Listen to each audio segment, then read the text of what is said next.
Hair ஃபாலுக்கு வந்து young ஏஜ்லேயே வரதுக்கு main reasons பார்த்தீங்கன்னா ஃபர்ஸ்ட் திங் வந்து ஜெனட்டிக்ஸ். ஹெல்மெட் அதிகமாக யூஸ் பண்ணுறனாலையோ இல்லை கேப் யூஸ் பண்ணுறனால இல்லை கர்ச்சீஃப் கட்டுறனாலையோ சில யங் ஏஜ் மேல்ஸுக்கு வந்து ட்ராக்ஷன் அல்லோபேஷியான்னு ஒன்று வருது. இல்லை ஃபாஸ்டிங் பண்ணுறேன்னு சொல்லிட்டு சாப்பிடாம ரேப்பிடாக வெயிட் லாஸ் பண்ணுறது இல்லை ரேப்பிட் வெயிட் கெயின் பண்ணுறது அப்படின்னு பண்ணால் கூட சடான டிஹெச்டிலாம் எக்ஸஸ் ஆகும் பாடியில். இப்போ வெயிட் கெயின் பண்ணிக்கிட்டே போகிறீங்க, சுகர் பேஷண்ட் ஆனீங்கன்னா அஃப்கோர்ஸ் உங்களுக்கு முடி கொட்டும். இப்போ பிபி இருக்குன்னா முடி கொட்டும், தைராய்டு பிரச்சனை வந்தால் முடி கொட்டும். இப்போ லேடிஸ்க்கு வந்து பிசிஓ இஷ்யூஸ், ஹார்மோனல் இம்பேலன்ஸ் வந்தாலும் ஹேர் ஃபால் வந்து அதிகமாக இருக்குது, சான்ஸ் இருக்குது. ஒரு மேஜர் ரீசன் வந்து பார்த்தீங்கன்னா டேண்ட்ரஃப். டேண்ட்ரஃப் வந்து சிலருக்கு வந்து ட்ரையாக இருக்குது ஸ்கேல்ப்பு, சிலருக்கு வந்து ரொம்ப ஆயிலியாக இருக்குன்னு சொல்கிறாங்க. இப்போ ஆயிலியாக ஸ்கேல்ப் இருக்கவங்க என்ன பண்ணலாம்னா டெய்லியுமே தலைக்கு குளிச்சுக்கலாம். அது வந்து பாடியோட ஹீட்டையும் ப்ரிவென்ட் பண்ணும், டேண்ட்ரஃப்பும் வராமல் தடுக்கும். இதே வந்து ட்ரை ஸ்கின் இருக்கவங்க என்ன பண்ணலாம் அப்படின்னு எங்கே பண்ணலாம்? இப்போ கூகுளில் தட்டி பார்த்தா 1000 கிளினிக் வருது, எந்த கிளினிக் போகலாம், எந்த மாதிரி டாக்டர்கிட்ட போகலான்னு உங்களுக்கு டவுட் இருக்கும். ஸோ நீங்கள் யார்கிட்ட வேணால் போகலாம், பட் பிஃபோர் தட் ஒரு 5 விஷயம் நீங்கள் செக் பண்ணிவிட்டு போங்க. ஃபஸ்ட்டு விஷயம்,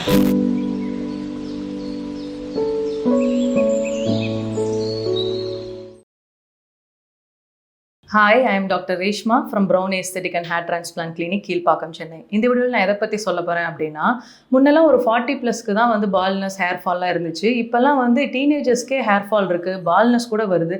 ஸோ அது எதனால் வருது, பால்னஸ்க்கு என்ன மாதிரி ட்ரீட்மெண்ட் பண்ணலாம், ஹேர் டிரான்ஸ்பிளான்ட்னா என்ன, ஜிஎஃப்சி பிஆர்பினா என்னன்றதை பற்றி இந்த வீடியோவில் நான் சொல்ல போகிறேன். ஸோ முடி கொட்டுறதுக்கான காரணம் பார்த்தீங்கன்னா ஃபஸ்ட்டு விஷயம் நம்ம இன்டர்னல் ஹெல்த்துங்க. இப்போ கால்சியம் டிஃபிஷியன்சி இருக்குது, பயோட்டின் டிஃபிஷியன்சி இருக்குது, தைராய்டு இஷ்யூஸ், இப்போ லேடிஸ்க்கு வந்து இப்போ நீர்க்கட்டி ப்ராப்ளம்ஸ் இருக்குது. இப்போ ஜென்ஸ் வந்து சில லைஃப் ஸ்டைல் சேஞ்சஸ் பண்ணலை. ஃபார் எக்ஸாம்பிள் ஸ்மோக்கிங் பண்ணுறாங்க, ஆல்கஹால் இன்டேக் பண்ணுறாங்க, சிலர் வந்து சரியாக தூங்குறதில்ல.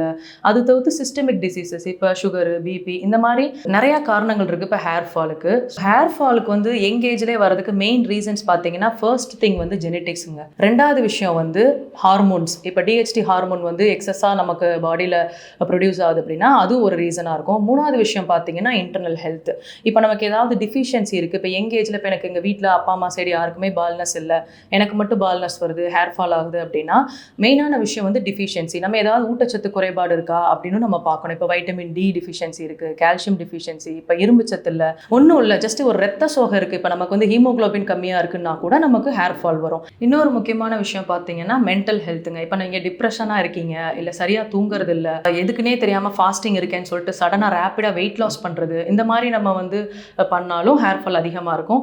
இன்னொரு மேஜரான விஷயம் பார்த்தீங்கன்னா டிப்ரெஷன், இப்போ மென்டல் ஹெல்த், அதையும் நம்ம பார்க்க வேண்டியிருக்கு. இப்போ சரியாக தூங்குறது இல்லை, நான் எக்ஸஸாக ஃபோன் யூஸ் பண்ணுறேன், சரியாக சாப்பிட்றது இல்லை ஃபாஸ்டிங் பண்ணுறேன்னு சொல்லிட்டு சாப்பிடாம ரேப்பிடாக வெயிட் லாஸ் பண்ணுறது, இல்லை ரேப்பிட் வெயிட் கெயின் பண்ணுறது அப்படின்னு பண்ணால் கூட சடனாக டிஹெச்டிலாம் எக்ஸஸ் ஆகும் பாடியில். இப்போ சரியாக நீங்கள் தூங்கலைன்னு வச்சுக்கோங்களேன், ஸ்ட்ரெஸ் ஹார்மோன்ஸ் சுரக்காது. அப்படிங்கும்போது உங்களுக்கு ஆட்டோமேட்டிக்காக பாடி அண்டர் ஸ்ட்ரெஸ்ஸில் போயிடும், உங்களுக்கு ஹேர் ஃபால் அதிகமாக இருக்கும். இதெல்லாம் தவிர்த்து நீங்கள் டே டு டே லைஃப்பில் என்ன பண்ணுறீங்க, இப்போ ஸ்மோக்கிங் பண்ணுறீங்க, அதிகமாக ஆல்கஹால் குடிக்கிறீங்க அப்படின்னா அதிலெல்லாம் நிக்கோட்டின் அப்படின்ற கண்டென்ட் அதிகமாக இருக்கும். ஸோ பிளட் வெசல்ஸ்லாம் சுருங்க ஆரம்பிக்கும், சரியான ரத்த சப்ளை இருக்காது ஹேருக்கு. அப்படிங்கும்போது ஹேர் ஃபாலிக்கல் சுருங்கி டெட் ஆயிரும். ஸோ இந்த மாதிரி சில லைஃப் ஸ்டைல் சேஞ்சஸும் நீங்கள் பார்க்க வேண்டியிருக்கு. ஸோ அது தவிர்த்து நமக்கு சிஸ்டமிக் இல்னஸ், இப்போ இளம் வயசுலேயே இப்போ நமக்கு அப்பாவுக்கு இருக்குது, நமக்கு சுகர் வருது, அந்த மாதிரி சுகர் இப்போ வெயிட் கெயின் பண்ணிக்கிட்டே போகிறீங்க, சுகர் பேஷண்ட் ஆனீங்கன்னா அஃப்கோர்ஸ் உங்களுக்கு முடி கொட்டும். இப்போ பிபி இருக்குன்னா முடி கொட்டும், தைராய்டு பிரச்சனை வந்தால் முடி கொட்டும். இப்போ லேடிஸ்க்கு வந்து பிசிஓ இஷ்யூஸ், ஹார்மோனல் இம்பேலன்ஸ் வந்தாலும் ஹேர் ஃபால் வந்து அதிகமாக இருக்குது, சான்ஸ் இருக்குது. ஸோ ஹேர் ஃபாலை வந்து இப்போ எப்படி ப்ரிவென்ட் பண்ணலாம் அப்படின்றத சொல்கிறேன். ஃபர்ஸ்ட் விஷயம் வந்து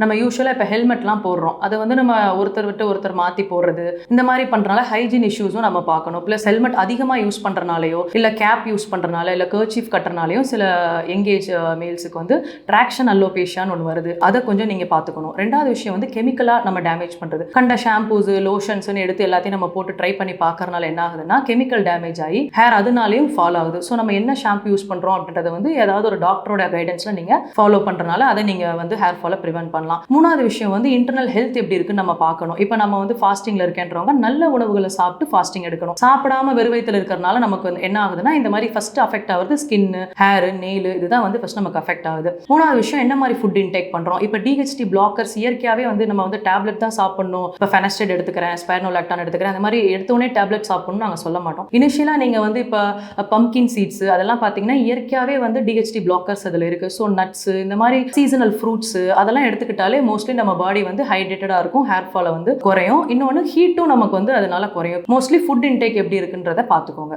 நெக்ஸ்ட் விஷயம் என்னன்னா வாட்டர் இன்டேக். இந்த பாடியை ஹைட்ரேட்டடா வச்சுக்கிறதுக்கு என்ன பண்ணலாம்னா அதிகமாக நல்லா தண்ணி குடிங்க. தண்ணி குடிச்சாலே உங்களுக்கு வந்து பாடி ஹீட் அப்படியே உங்களுக்கு குறையும். ஸோ ஃபிசிக்கலாகவும் நம்ம கொஞ்சம் ஃபிட்டாக இருக்கணுங்க. ஸோ முடிஞ்ச அளவுக்கு நம்ம ஆக்டிவிட்டீஸ் பண்ணா அப்படின்னா தான் நமக்கு வந்து என்ன ட்ரீட்மெண்ட் எடுக்கிறோமோ அது சக்ஸஸ்ஃபுல்லாக இருக்கும். ஒரு மேஜர் ரீசன் வந்து பார்த்தீங்கன்னா டேண்ட்ரஃப்ங்க. டேண்ட்ரஃப் வந்து சிலருக்கு வந்து ட்ரையாக இருக்குது ஸ்கேல்ப்பு, சிலருக்கு வந்து ரொம்ப ஆயிலியாக இருக்குன்னு சொல்கிறாங்க. இப்போ ஆயிலியாக ஸ்கேல்ப் இருக்கவங்க என்ன பண்ணலாம்னா டெய்லியுமே தலைக்கு குளிச்சுக்கலாம். அது வந்து பாடியோட ஹீட்டையும் ப்ரிவென்ட் பண்ணும், டேண்ட்ரஃபும் வராமல் தடுக்கும். இதே வந்து ட்ரை ஸ்கின் இருக்கவங்க என்ன பண்ணலாம் அப்படின்னா அவங்களும் தலை குளிக்கலாம், பட் முடிஞ்ச அளவுக்கு வீக்லி ஒன்ஸ் ஆர் ட்வைஸ் வந்து ஆயில் வைக்கிற மாதிரி இருக்கும். ஸோ இதெல்லாம் ஃபாலோ பண்ணாலே உங்களுக்கு ஹேர் ஃபால் ரெடியூஸ் ஆயிரும். ஸோ இப்போ ஹேர் ஃபால்க்கு என்ன மாதிரி ட்ரீட்மெண்ட் எடுக்கலாம் அப்படின்னு கேட்டிங்கன்னா ஃபர்ஸ்ட் விஷயம் வந்து இப்போ எப்படி அப்ரூவ் பண்ண டேப்லெட்ஸ்லாம் இருக்குது, ஃபெனஸ்ட்ரைட் இருக்குது, மெனாக்சிடில் வந்து ஸ்ப்ரேயாக வருது, சிலர் வந்து அந்த மாதிரி யூஸ் பண்ணலாம். இப்போ ஓரளவுக்கு ஹேர் ஃபால் அதிகமாகவே இருக்குது அப்படின்றவங்க கிளினிக்கில் வந்து செஷன்ஸாக எடுத்துக்கலாம். இப்போ இன்ஜெக்ஷன் மாதிரி பார்த்தோம்னா GFC இருக்குது, PRP இருக்குது, QR678 அப்படின்ற ஒரு ட்ரீட்மெண்ட் இருக்குது. அதில் உங்கள் பிளட் எல்லாம் எடுக்க மாட்டோம், டேரெக்டாக வந்து அது ஒரு 5 ml இன்ஜெக்ஷன் வரும். அது எவ்ரி செஷனுக்கு வந்து 1 ml அப்படின்ற மாதிரி 5 செஷன்ஸ் கொடுப்போம். இப்போ GFC PRPயில் உங்களுடைய ஓன் பிளட் எடுத்து சென்ட்ரிஃபியூஜ் பண்ணி அதில் இருந்து வர பிளாஸ்மா எடுத்து உங்களுக்கு நம்ம இன்ஜெக்ஷனாக கொடுப்போம். ஸோ அதெல்லாம் பார்த்தீங்கன்னா செஷன்ஸாக எடுத்துக்குவோம். Just like that GFC PRP மட்டும் எடுத்தால் முடி வளருமா அப்படின்னு கேட்டிங்கன்னா அலாங் வித் தட் நீங்கள் lifestyle modification plus food இன்டேக்கும் எப்படி இருக்குன்றதும் கம்பைன் பண்ணி தான் உங்களுக்கு ரிசல்ட் வரும். அடுத்து பார்த்தீங்கன்னா இப்போ ஹேர் லைன் வந்து எனக்கு ஏறிக்கிட்டே போகுது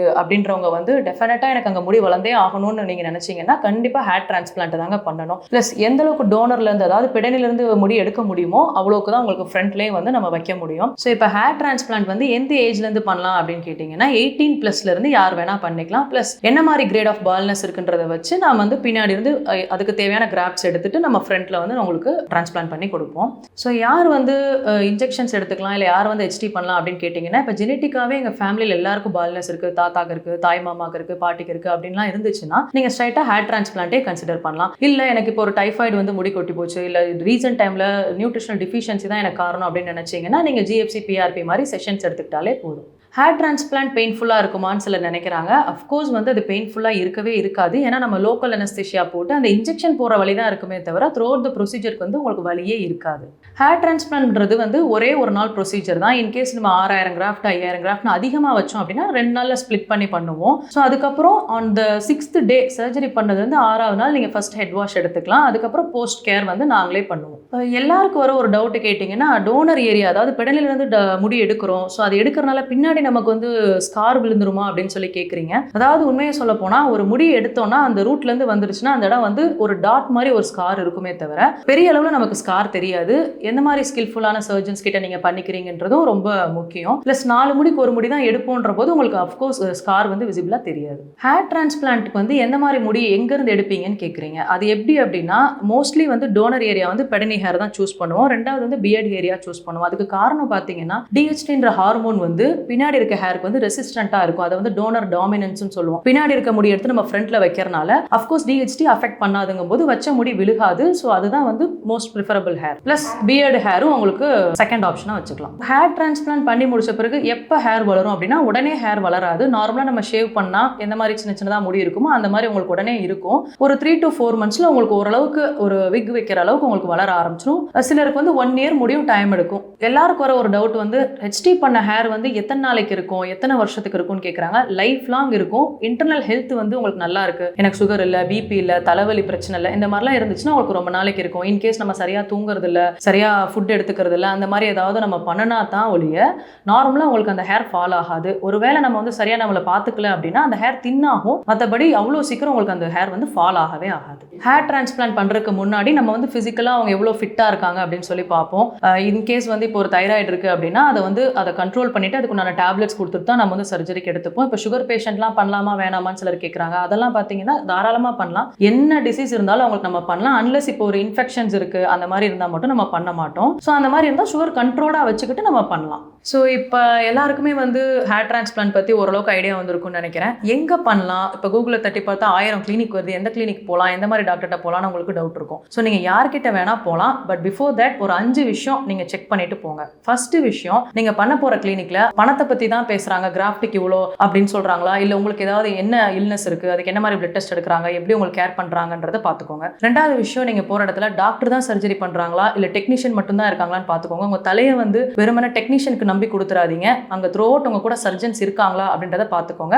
சர்ஜன் தான் சர்ஜரி பண்ணுறாங்களான்றதை நீங்கள் மெயினாக நோட் பண்ணிக்கோங்க. நீங்கள் சர்ஜரி பண்ணுறதுக்கு முன்னாடி நீங்கள் எந்த சர்ஜன் உங்களுக்கு பண்ணுறாங்களோ அவங்ககிட்ட உங்களை அறிமுகப்படுத்திக்கோங்க. அவங்க கூட ஒரு கன்சல்டேஷன் பண்ணிக்கிறது எப்பயுமே நல்லது. 4வது விஷயம் போஸ்ட் கேருங்க. பண்ணிட்டு இவ்வளோதான் போங்கன்னு அனுப்பிச்சு விட்டுறாங்களா, நாளைக்கு நீங்கள் போயிட்டு இப்போ கிராஃப்ட் ஃபெயிலியர் ஆயிடுச்சு, எனக்கு சரியாக ஹேர் வளர, எனக்கு பால்டு பேட்ச் வந்துருச்சு, ஸ்கார் வந்துருச்சுன்னு சொல்லிட்டு உங்கள்கிட்ட வந்து நின்றா அந்த டாக்டர் கண்டிப்பாக அதுக்கு ரெஸ்பான்சிபிலிட்டி எடுத்து உங்களை அவங்க கேர் பண்ணணும். ஸோ போஸ்ட் கேர் இந்த கிளினிக்கு போனால் நமக்கு கிடைக்குமா அப்படின்றத நீங்கள் கண்டிப்பாக நோட் பண்ணணும். 5வது விஷயம் பார்த்தீங்கன்னா, நீங்கள் போகிற கிளினிக் வந்து ஒரு பிராண்டை நம்பி எப்பயுமே போகாதீங்க. அங்கே இருக்க டாக்டர்ஸ் ப்ளஸ் இப்போ ஒரு பிராண்டை நம்பி போனீங்கன்னா அங்கே இருக்க அந்த டீம் வந்து இன்னமும் இருக்காங்களா இல்லை வேற எங்கேயாவது போயிட்டாங்களான்னு உங்களுக்கு தெரியாது. ஸோ ஆல்வேஸ் நீங்கள் you go with the doctor. அவங்களோட குவாலிஃபிகேஷன்ஸ் என்னது, அங்கே குவாலிஃபைட் சர்ஜன்ஸ் இருக்காங்களான்றதை வச்சு நீங்கள் போங்க. இந்த 5 விஷயத்தை பார்த்துட்டு நீங்கள் எங்கே வேணால் சர்ஜரி பண்ணிக்கோங்க.